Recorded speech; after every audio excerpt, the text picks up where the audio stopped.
S23 Ultra versus Xperia 1 Mark V. Which one should you spend your hard-earned money on? Because they're both expensive phones, right? Well, the S23 Ultra, $1199 MSRP.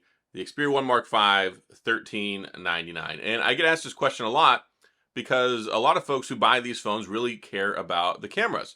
And they go, which one has a better camera? Which one has a better camera? Well, it kind of depends. And that's not going to be the entire focus of this video. But when you take a look at them, you got a 200 megapixel camera, and then you got a 52 megapixel camera over here that when you take photos bends down to 48.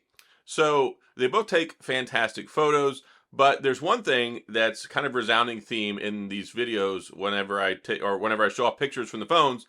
A lot of people really like the way they look on the Samsung. And it's kind of cheating because the Samsung phones, they don't look natural, but they look beautiful. And that's been something that Samsung has done for a very long time. They oversaturate the videos, they oversaturate the pictures, and they just pop. They look brilliant. The reds look gorgeous, the blues look amazing, the greens look fantastic, and you can see that in this comparison with the photos side by side. And I did kind of a comparison on my YouTube channel in the community channel section, and a lot of people really like the Samsung, but they said they like the more natural look of the Sony, which is what I prefer. And then, of course, I think there's better natural depth of field when it comes to the Sony, but you also get the macro capability with the Samsung. And it's kind of something you have to turn it off unless you want it to like shift over all the time. It's called a focus enhancer. So as you get closer to the object, it switches over and it goes to focus enhancer and it starts using the macro capability. And then you can get some really up close and personal detail, but it takes that depth of field out. So that's kind of the whole thing. You get the macro capability, you get the oversaturation, you get the beautiful, stunning looking photos that make things that might look ordinarily ordinary and make them look extraordinary. So there is that. Also, I do think the selfie camera is just slightly better. And also, just for simplicity's purpose, the camera operation, because of the app on the Samsung versus the Sony, I think is probably more user-friendly for most folks. But whenever it comes down to actual camera capabilities, I like the continuous zoom that they have on the Sony, and I like the actual sensor that it has. I think it's beautiful, and it takes some amazing, really natural looking photos. So if you want oversaturated, you want macro, you want slightly better selfie, go with the Samsung. If you want more true to life, if you want the continuous zoom, and if you want the sensor that I love, that I like the sensor on here better than I like on here. And I also like the dedicated shutter button and also the extra manual controls.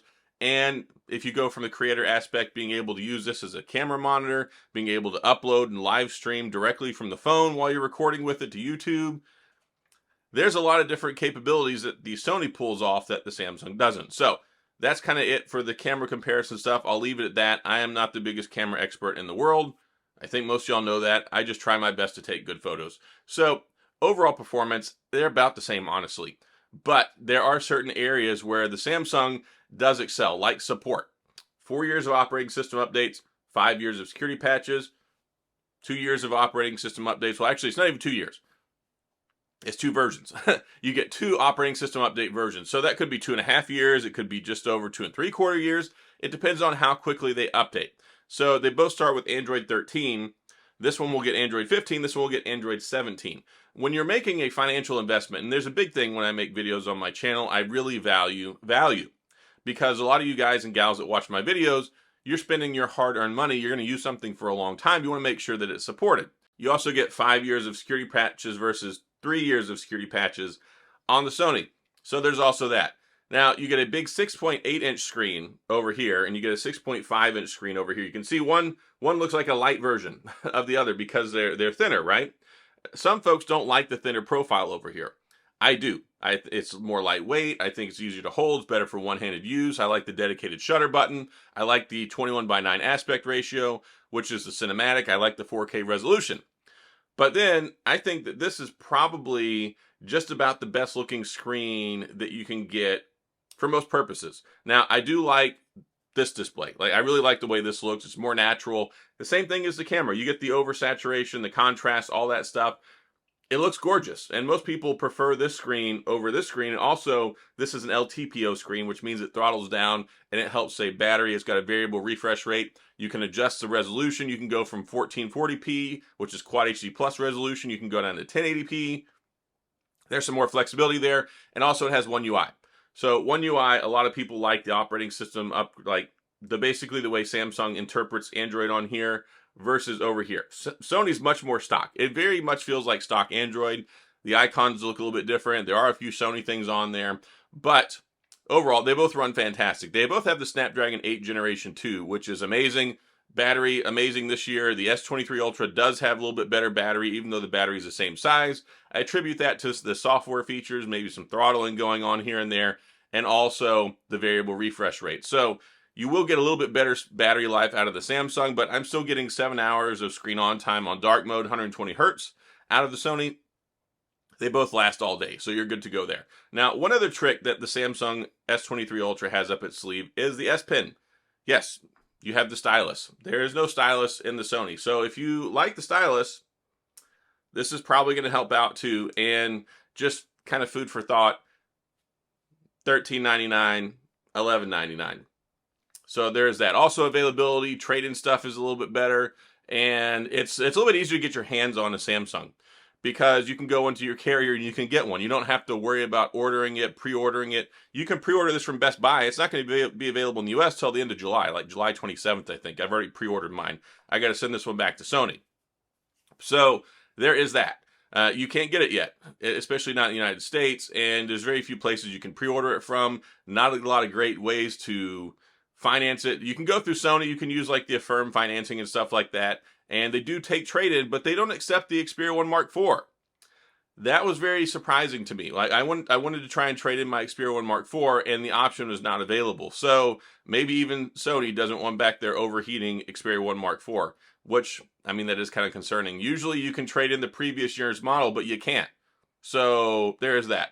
So those are kind of the big comparison things. I mean, definitely it's a bigger phone. It's about 0.2 inches wider, and it weighs a lot more. And that's one thing. When I use the Xperia 1 Mark V, it's much more lightweight, and you really can tell a difference. Like, I got used to carrying this around. The S23 Ultra, fantastic phone. I love it. It's heavy. And just like the iPhone 14 Pro Max, they're both heavy. So going back, and I've been using the Xperia 1 Mark V for like 3 weeks now, it is a much lighter phone. So I do appreciate that. I appreciate the hand fatigue. I appreciate like how lightweight it is, because you don't think that there's that much of a weight difference, and then you go back and you're like, wow, this is a chunky phone, right? So yeah, price is a big factor. The S Pen is a big factor. Availability, cheaper. And it's $200 cheaper. And for most folks, like, yes, I get it. The Xperia 1 Mark V is a much more enthusiast phone, much more content creation driven phone, very much niche device. I mean, Sony has like less than 1% market share globally. They're not trying to revolutionize the world and try and beat Samsung at this. They're just existing. They're providing a great product for people who want it. And I love the Sony. Like, I prefer the Sony over the Samsung. It's my favorite phone.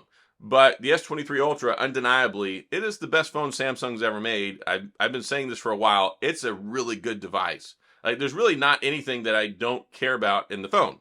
I mean, I wish they were both cheaper. That would be nice. But either one is fine. You're not going to lose out. But also, I do want to say the point and shoot photography has gotten a lot better with the Sony. Like, they've added some computational photography. You still have the dedicated shutter button. You have all the great stuff. You can do the Cinetone across all the cameras now, 4K, 120 frames per second, which is really neat. But then you got the massive 200 megapixel camera over here, and they do a lot of scientific magic with these photos that just really pop and look amazing. So yeah, it really kind of depends on what you want to spend, what features you're looking for. I mean, also another important thing, you actually get facial recognition over here. The Sony, you don't. But the Samsung has the ultrasonic fingerprint scanner under the screen, and then it's built into the power button on the Sony, which I really love. They both, well, I tell you what, the S23 Ultra does come with 8 gigs of RAM to start off with and 256 storage. If you upgrade, you can go to 512, 12, you can go to 1 terabyte. No expandable SD card storage, but the Sony, it's got 256 gigabytes baseline storage, but it has 12 gigs of RAM across the board, and you can expand the storage up to 1 terabyte with the SD card. You can't use an SD card over here. Also, you get the headphone jack on the Sony. The Sony headphone jack is something that's really nice, because for creators who need to use a microphone, a headset, you're going to do some live streaming, or you just want to listen to your music with a really nice set of wired headphones, it's right there, available on tap. You don't have to worry about any adapters, none of that craziness. So there are some nuanced details.